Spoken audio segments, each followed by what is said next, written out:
வணக்கம் டீச்சர்ஸ். இது உங்கள் டீச்சர்ஸ் கேர். நாம யூனிட் 9ல இன்னைக்கான வினாக்கள பார்த்துருவோம். யூனிட் 9ல மொத்தம் 20 வினாக்கள் இடம்பெற்றிருக்குது. 2 வால்யூம் குடுத்தேன். வால்யூம் 1 வந்து யூரோப்பியன் ஹிஸ்டரி குடுத்தேன். வால்யூம் 1ல யூரோப்பியன் ஹிஸ்டரி, வால்யூம் 2ல இங்கிலாந்து ஹிஸ்டரி குடுத்திருந்தேன். ஸோ 2த்தையும் சேர்த்து உங்களுக்கு 20 வினாக்கள். இதில 10, அதில 10, 20 வினாக்கள் வந்திருக்குது. இந்த யூஜி டிஆர்பிலேயே அதிகப்படியான வினாக்கள் நம்மளுடைய வெற்றியை தீர்மானிக்கக்கூடிய வினாக்களாக விடைய அமையிறது வந்து இந்த ஹிஸ்ட்ரி 9 வினா தான். இந்த இதில் வந்து 20 வினாக்களும் எந்தெந்த வினாக்கள் எந்தெந்த புத்தகத்துலேருந்து வந்திருக்கு அப்படின்றத நம்ம பார்த்துருவோம். அதில் சில வினாக்களுக்கு 2 வினாக்கள் வந்து ஸ்டார் வைக்கிற மாதிரி இருக்குது. அதுவும் என்னென்னு உங்களுக்கு நான் இன்ஃபார்ம் பண்ணி சொல்லிடுறேன். ஸோ நம்ம பார்த்துட்டே போகலாம். லைனாக ரொம்ப கவனிங்க. ஒவ்வொரு வினாக்களும் முக்கியமானது, லைஃப்பை தீர்மானிக்கக்கூடிய வினாக்கள். இதில் வந்து பின்வரும் கூற்றுகளில் எவை சரியானவை? அப்போ ரைட்டானது மட்டும் கேட்குறாங்க. இது வந்து ஏப்ஸ்பர்கல் ஆஸ்திரிய ஹங்கேரியில் ஆட்சி செய்தவர்கள். இது வந்து அப்சல்யூட்லி சரியான விடை. மரியா தெரேசா இங்கிலாந்தை ஆண்ட அரசி. இது தவறு. இவர்கள் வந்து ஆஸ்திரியாவை ஆண்ட அரசின்னு தெரிஞ்சு வச்சுக்கணும். 6ஆம் சார்லஸோடைய மகள்ன்றது தெரிஞ்சு வச்சுருக்கணும். 2ஆம் ஜோசப் 1865 புனித ரோமானிய பேரரசராக இருந்தார். இந்த அம்மா வந்து இவனுடைய பையன் தம்பி தான் இவன், அதனால் இவங்க இதுவும் சரியானது விடை. அப்புறம் ஃப்ரெடரிக் பிரஷ்யாவை ஆட்சி செய்தவர். ஃப்ரெடரிக் மன்னர் இந்த பிரஷ்யாவை தான் ஆட்சி செய்தவர். அப்போது 1, 3, 4 சரியானவை. 1, 3, 4 சரியானவை. 2 மட்டும் தவறானது. Option A absolutely correct. ஓகேங்களா? அப்போது மரியா தெரேசா வந்து இங்கிலாந்தை ஆட்சி செய்யவில்லை. அவர்கள் ஆண்டது ஆஸ்திரியா நாட்டை தான் ஆட்சி செய்தார்கள். இளவரசி அப்படின்னு தெரிஞ்சிருக்கணும். சரியா? ரைட். அப்போது ஆஸ்திரிய வாரிசுரிமை போர் அப்படின்றதுல இது நான் இது டீட்டெயிலாக கொடுத்துருக்கேன். இந்த 6ஆம் சார்லஸ் ஆஸ்திரிய மன்னர் தான் இறக்க முன்பே பேரரசரின் கட்டளையில் தன் மகள் மரியா தெரசாவை வாரிசாக நியமித்து ஐரோப்பிய அரசு அனுமதி பெற்றுக்கொண்டார் அப்படின்னு கொடுத்துருக்கோம். இந்த ஒரு விஷயத்தை வச்சு நீங்கள் போட்டிருக்கலாம். மற்ற எல்லா டீட்டெயிலும் இருக்குது. இருந்தாலும் நீங்கள் 2ஆம் ஜோசப் அப்படின்றவரே நீங்கள் டவுட் கேட்பீங்க. 1765 புனித ரோமானிய பேரரசராகவும் 780 மரியா தெரசாவுக்கு மறைவுக்கு பின் ஏக்ஸ்பர்க் பகுதியின் அரசராக மட்டுமே வாழ்ந்தார் அப்படின்றத நீங்கள் இதை தெரிஞ்சுக்கலாம். ஸோ இதிலே நிறைய எல்லா விஷயமும் கொடுத்துருக்கேன். ஆப்ஷன் சரியான விடை ஏ. அடுத்ததாக பின்வரும் போர்களில் எது தவறாக பொருத்தப்படுதுன்னு கேட்டிருக்காங்க. இந்த நெப்போலியன் எடுத்தாவே அதிகபட்சம் 2 மார்க் எதிர்பார்த்தேன். 1 மார்க் தான் கேட்டாங்க. பிஜிடிஆர்பியில் இந்த பாடத்தில் சம்மந்தமானதை போன மாதிரி இந்த ட்ரெபால்கன் போரை பற்றி கேட்டிருக்காங்க. அப்படின்னு பார்த்தீங்கன்னா 1805 அப்படின்றது நம்ம சொல்லியிருந்தோம். போன பிஜிடிஆர்பிக்கு முன்னாடி ஒரு பிஜிடிஆர்பியில் கூட ஒரு நல்ல தெரியான தகவலாம் கேட்டிருந்தாங்க. ட்ரிபால்கன் போர் அப்போ நடைபெற்றது சாதாரணமாக கேட்டாங்க. ஆர்டிலிஸ்ட் போர் எப்போ நடைபெறுன்னு கேட்டிருந்தாங்க. ஸோ 10 வருஷத்துக்கு முன்னாடியே கூட இந்த ஐரோப்பிய வரைபடத்தை சுருக்கி வைங்க, இது வரைக்கும் ஒரு 10 வருஷத்துக்கு தேவையப்படாது அப்படின்னு ஆர்டிலிஸ்ட் போரில் தோற்று போன பிறகு மூத்த பீட் சொன்னார்னு ஒரு வினா வந்தது. அந்த மாதிரி நிறைய கேட்டுகிட்டே வராங்க. இதை ட்ரிபால்கன் போர் 1885ன்றது தவறானது அப்படின்னு பார்த்தீங்கன்னா 4 மட்டும். அப்போது 4 மட்டும் அப்படின்றது இது விடை. அப்போ டி ஆன்சர். அப்போ பார்த்தீங்கன்னா உங்களுக்கு நான் இதில் பார்த்தீங்கன்னா ட்ரிபால்கன் போர் டேட்டோடு கொடுத்துருக்கேன். 805 அக்டோபர் 21 நெப்போலியன் வந்து பிரிட்டின் கப்பற்படை தளபதி நெல்சனால் ட்ரிபால்கர் போரில் தோற்கடிக்கப்பட்டார் அப்படின்னு கொடுத்துருக்கேன். அப்சல்யூட்லி சரியாக டி ஆன்சர் இதுக்கு. இதுவும் நான் என்னோடய மெட்டீரியலே கொடுத்துட்டேன் உங்களுக்கு. ஸோ அடுத்ததாக பின்வருவனவற்றை பொறுத்துக்கன்னு கொடுத்துருக்காங்க. இந்த பின்வருவனவற்றை பொறுத்துக்க அப்படின்னும் போது பார்த்தீங்கன்னா இது கொஞ்சம் கடினமான வினாவாக தான் தெரியும் உங்களுக்கு. இதில் வந்து என்ன சார் எப்படி சார் மேட்ச் பண்ணுறது அப்படின்னு நீங்கள் நினைக்கலாம். ரொம்ப சிம்பிள் தான். இந்த மேட்ச் த ஃபாலோவிங்கை பொறுத்த வரைக்கும் பார்த்தீங்கன்னா இது ரொம்ப நல்லா தெரிஞ்சிருக்கணும். இது ரஷ்யாவோட தொடர்புடைய நிறைய உடன்படிக்கை. ரஷ்ய நாட்டில் இருக்க மகாபீட்டர் வந்து செய்து கொண்ட உடன்படிக்கையில் மட்டும் கொடுத்துருக்காங்க. இந்த உடன்படிக்கைகள் பிரகாரம் பார்த்தீங்கன்னா உக்ரைன் உடன்படிக்கைனா 813 தெரியணும். இது இங்கிலாந்து வரலாறு புத்தகத்தில் நான் உங்களுக்கு கொடுத்துருக்குறேன். இது அடுத்ததாக பார்த்தீங்கன்னா நிசட் உடன்படிக்கைனா 721 வரணும். இது அப்சல்யூட்லி கரெக்டு. அந்த குச்சு கைனார்சி உடன்படிக்கை அப்படின்னா 720 வரணும். இது கரெக்டு. ஸ்டாக்ஹோம்னா 786 அப்படி வரணும். அப்போது அப்படி பார்க்குறப்போ ஆப்ஷன் டி சரியான விடை. அப்போது ஏக்கு 4, பிக்கு நிசட் உடன்படிக்கை 3. ஸோ ஸ்டாக்ஹோம் வந்து பார்த்தீங்கன்னா 2 786, உக்ரைன்னா 13. அப்போ சரியான விடை டி. இதுக்கோட ஆன்சர் அப்சல்யூட்லி கரெக்டு. டி போட்டிருந்தா ஓகே. ஸோ அது பிரகாரம் பார்த்தீங்கன்னா இந்த உக்ரைன் உடன்படிக்கை 813ஆம் ஆண்டு செய்து கொள்ளப்படுது நான் போட்டிருக்கேன். இப்போ நிசட் உடன்படிக்கைனா ஸ்வீடனோட செய்து கொள்ளப்படுது 721 நான் போட்டிருக்கேன். ஸோ இந்த மாதிரி நீங்கள் எல்லாத்தையுமே உள்ளே செக் பண்ணி படித்தா தான் விஷயங்கள் தெரியும். இந்த மாதிரி வினாக்களை நீங்கள் அணுகும்போது மினிமம் 2ஆவது ஒரு தெரிஞ்சால் தான் நம்மளால் கெஸ் பண்ணி போட முடியும். ஸோ மற்றதெல்லாம் தான் ஆட்டோமேட்டிக்காக மேட்ச் ஆகி உட்காரும். ஸோ இதுக்கான விடை டி ஆன்சர் நான் உங்களுக்கு சொல்லிட்டேன். அடுத்து ரஷ்யாவின் கடைசி மன்னர் யாருன்னு கேட்டிருக்காங்க. ஸோ 2ஆம் நிக்கோலஸ். இது வந்து ரொம்ப பேசிக் கொஷின், சி ஆன்சர். ஸோ 2ஆம் நிக்கோலஸ் டூன்றது தெரியும். 1916ஆம் ஆண்டு அவர் வந்து புரட்சியின் போது தூக்கி எறியப்பட்டார்னு உங்களுக்கு தெரியணும். இதில் சார் மன்னர் 2ஆம் நிக்கோலஸ் கடைசியில் அப்படின்றத நான் உங்களுக்கு போட்டிருக்கேன். இதுவும் மெட்டீரியலில் படத்தோடு கொடுத்துருக்கேன். இதுக்கு ஆன்சர் உங்களுக்கு அப்சல்யூட்லி கரெக்ட் வந்து சி. 2ஆம் நிக்கோலஸ் வந்து சி அப்படின்ற சொல்லிட்டேன். அடுத்ததாக 1832ஆம் ஆண்டு இங்கிலாந்தில் முதல் பாராளுமன்ற சட்டத்தை சீர்திருத்த சட்டத்தை அறிமுகப்படுத்தியவர் யார் அப்படின்னா கிரே பிரபு. 1832 ஜார்ஜ் கிரே அப்படின்றவர் தான் அறிமுகப்படுத்தினார். ஆனால் இந்த பாராளுமன்ற சட்ட சீர்திருத்தத்தை பற்றி எழுதிய நம்ம எப்படி இந்திய அரசியலமைப்பு சட்டத்தை வரைவு குழுவின் தலைவர் யார்?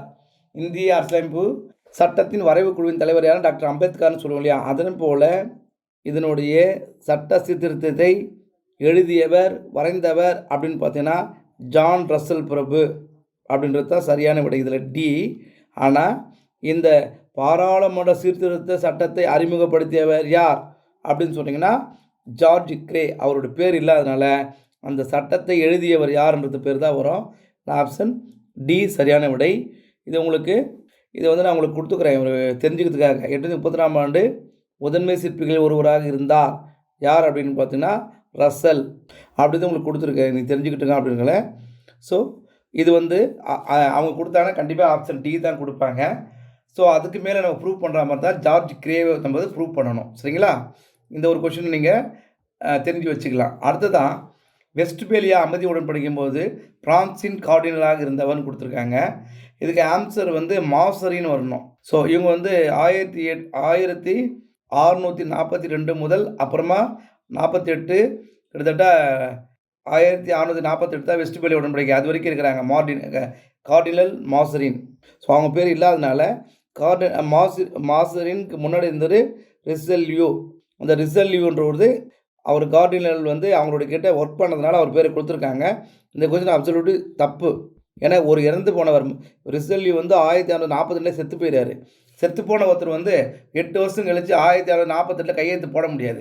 அதனால் இதோட ஆன்சர் வந்து மாசரின் அப்சல்யூட்லி கரெக்டு. இதில் எந்த ஒரு ஆப்ஷனும் இல்லை. மாசரின் வந்து அப்சல்யூட்லி கரெக்டான விடை. இது தெரிஞ்சு வச்சுங்க. இது வந்து உங்களுக்கு ப்ரூவ் பண்ணனா உங்களுக்கு நான் ஹெல்ப் பண்ணுறதுக்கு தயாராக இருக்கிறேன். சரிங்களா? இது வந்து ரிசல்யூன்றது தவறு, மாசரின் தான் சரியான விடை. ஸோ இந்த கொடுக்கப்பட்ட விடை தலைப்புகளில் இல்லை. மாசரின் வந்து இருந்தாங்க 46 47 அவர் வந்து வெஸ்ட்பேலியா உடன்படிக்கை வந்து பயன்படுத்துகிறாங்கன்ற அளவுக்கு மெட்டீரியல் வச்சுருக்கேன், நம்ம ரெஃபரன்ஸ் சோர்ஸ் இருக்குது. ஸோ அதனால் இந்த விடை இல்லை, இதுதான் விடை. ஸோ அடுத்ததாக பின்வருவனவற்றில் எது தவறாக பொருத்தப்படுதுன்னு கேட்டிருக்காங்க. இந்த 4 கொஞ்சம் ரொம்ப நாளாக எதிர்பார்த்துட்டு இருக்க முடியலாம் வரும்ன்ட்டு படிப்பு தான் கேட்டிருக்காங்க. இது வெனோரா மாநாடு 1822 தெரியணும். இது இப்போ +2 புக்லேயே இருக்குது. நீங்கள் கரெக்டாக போட்டிருந்தா ஓகே. இது எல்லாமே படிச்சிருக்கணும், நாளும் தெரிஞ்சிருக்கணும். வெனோரா மாநாடு அப்சல்யூட்லி கரெக்டு. நான் அவங்க மெட்டீரியலே எல்லாத்தையும் கொடுத்துருக்கேன். 18 எயிலாசிபல் த்ரோ அப்லாம் கொடுத்துருக்கேன். வெனோரா ஒப்பந்தம் 822ஆம் மாநாடுன்னு மெட்டர்னிக்கு வந்து அதனுடைய தலைவராக இருந்தான்றதையும் கொடுத்துருக்கோம்.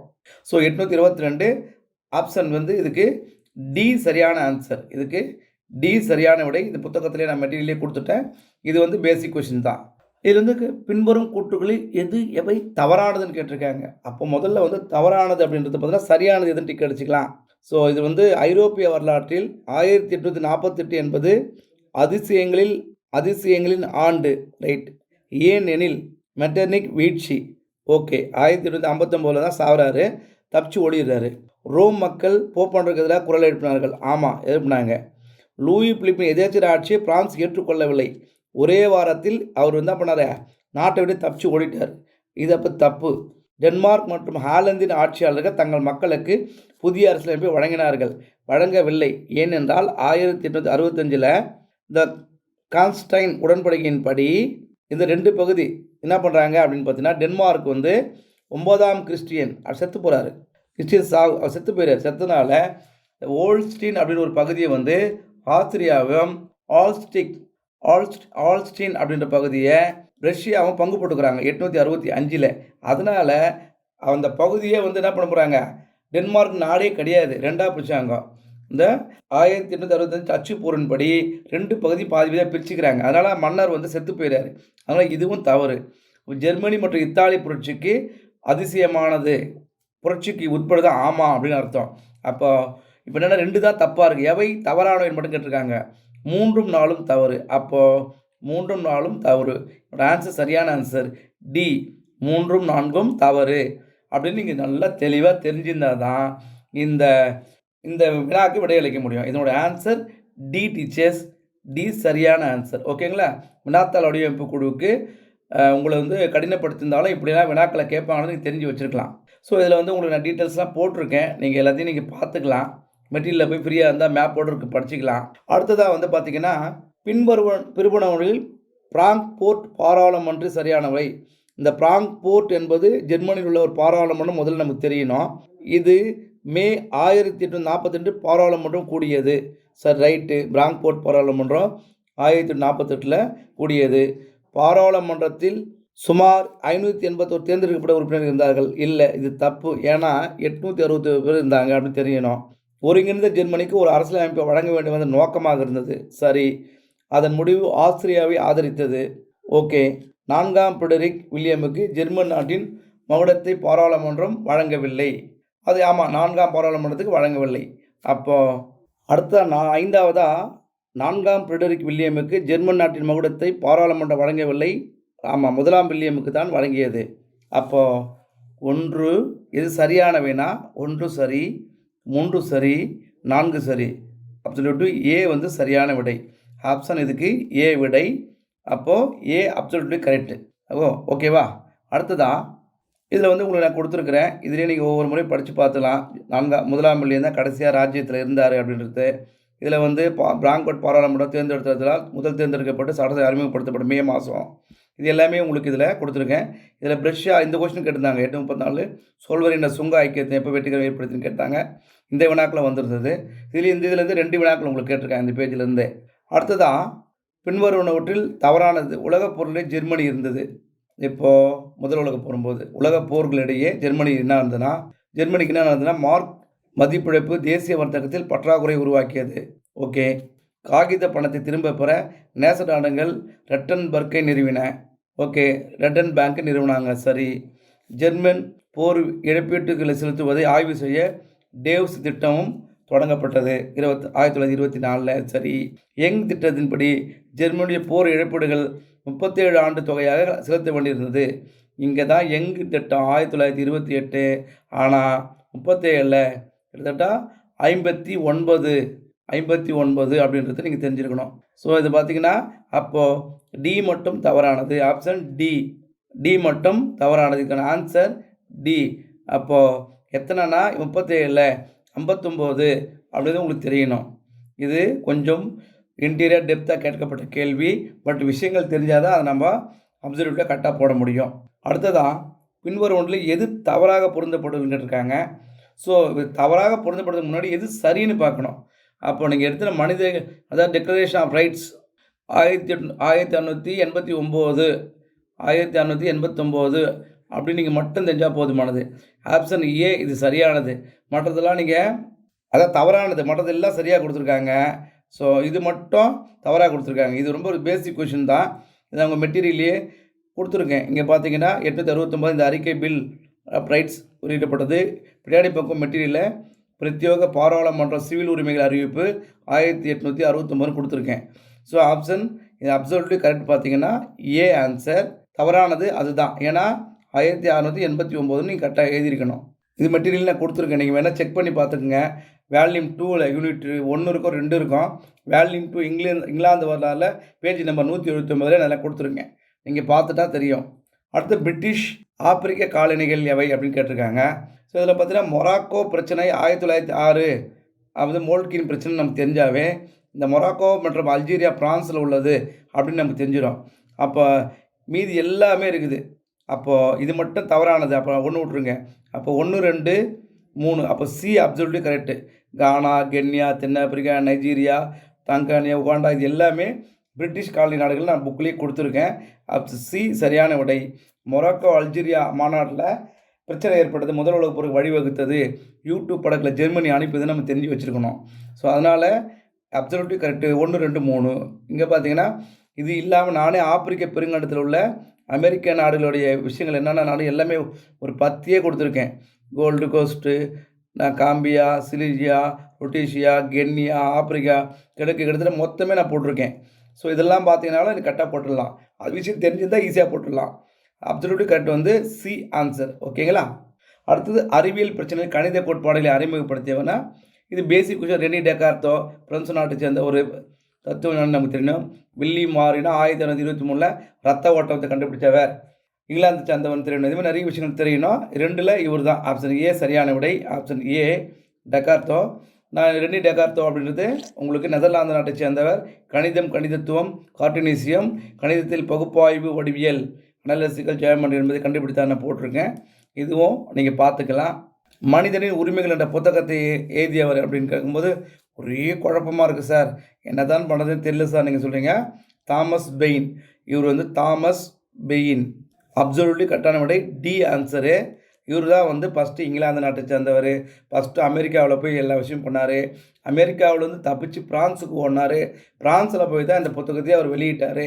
மனிதனின் உரிமைகள் என்ற புத்தகத்தை எழுதினார் Thomas Paine. Absolutely correct. Answer D தான் வரணும். டி தான் ஆன்சர். எப்பவுமே பேரில் தொடக்கத்தில் இருக்கிறவங்க தான் நீங்கள் கண்டுபிடிக்கணும்.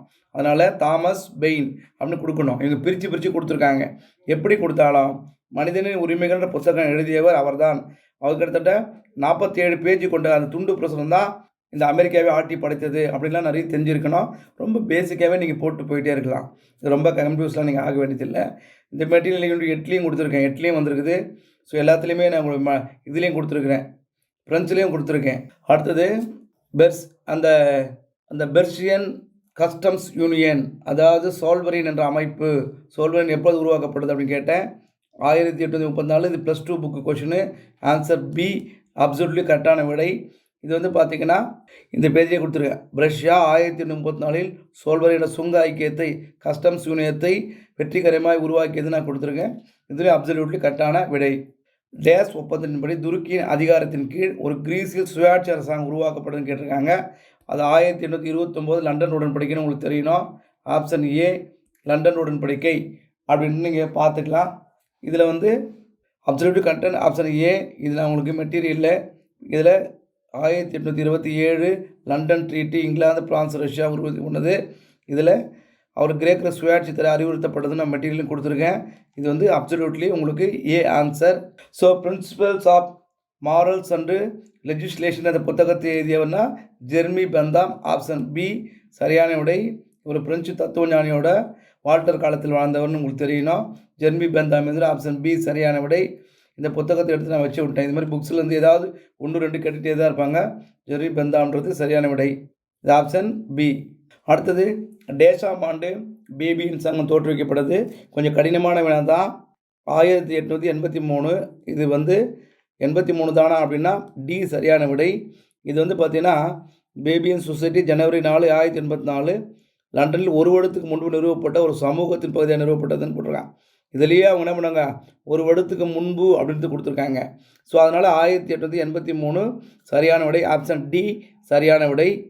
அறிவியல் கழகத்தை பெர்லின் நகரில், அதாவது பெர்ஷியாவில் நிறுவியவர் யார் அப்படின்னு கேட்டாங்கன்னா ஃப்ரெடரிக் தி கிரேட். இது வந்து பேசிக் கொஷின் தான். ஆப்ஷன் ஏ பெர்ஷியாவின் மன்னர் அப்படின்னு நீங்கள் ஃப்ரெடரிக் தி கிரேட்னு தெரிஞ்சாவே போட்டுடலாம்.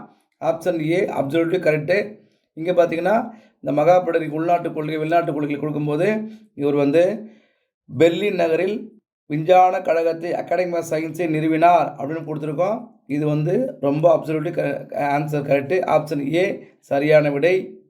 டேஸ் நகரங்களுக்கிடையே முதல் பயணிகள் விமான சேவை 1919ஆம் ஆண்டு துவங்கப்படுதுன்னு கொடுத்துருக்காங்க. இதை நீங்கள் வந்து இது கூட பார்த்தீங்கன்னா நியூயார்க்கு, வாஷிங்டன், மாஸ்கோலாம் போடுவீங்க. இதில் வந்து பேசிக்காகவே லண்டன், பாரிஸ்ன்னு நீங்கள் போட்டாவே போதுமானது. Option A. அப்போது ஆப்ஷன் ஏ அப்சல்யூட்லி கரெக்டான ஆன்சர். இது வந்து நம்ம மெட்டீரியல் இல்லை, இங்கிலீஷ் புக்கிலேருந்து எடுத்திருக்கேன். 19ஆம் லண்டன்லேருந்து இங்கிலாந்து டு பாரிஸுக்கு அனுப்பப்படுதுன்னு கொடுத்துருக்கேன். இதனோட ஆன்சர் வந்து ஏ அப்சல்யூட்லி கரெக்டான விடை. ஓகேங்களா? மொத்தம் 20 வினாக்கள் பார்த்துருக்குறோம். இந்த 20 வினாக்களில் நீங்கள் சரியான முறையில் எவ்வளோ வினாக்களுக்கு விடை அளிச்சிருக்குன்னு பாருங்கள். ஸோ பார்த்துட்டு இதுக்கான விடை செக் பண்ணிட்டோம்னா அடுத்து லாஸ்ட் 10வது யூனிட் மட்டும் இருக்குது நான் சொல்லிடுறேன். அதை பார்த்துட்டிங்கன்னா போதுமானது. அதுக்கப்புறம் நம்ம கட் ஆஃப்க்கு போயிடலாம் டீச்சர்ஸ். ஓகே, செக் பண்ணிவிட்டு அதுக்கு இன்ஃபார்ம் பண்ணுங்கள். அடுத்த 10வது யூனிட்டை செக் பண்ணிக்கோங்க. வாழ்த்துக்கள்.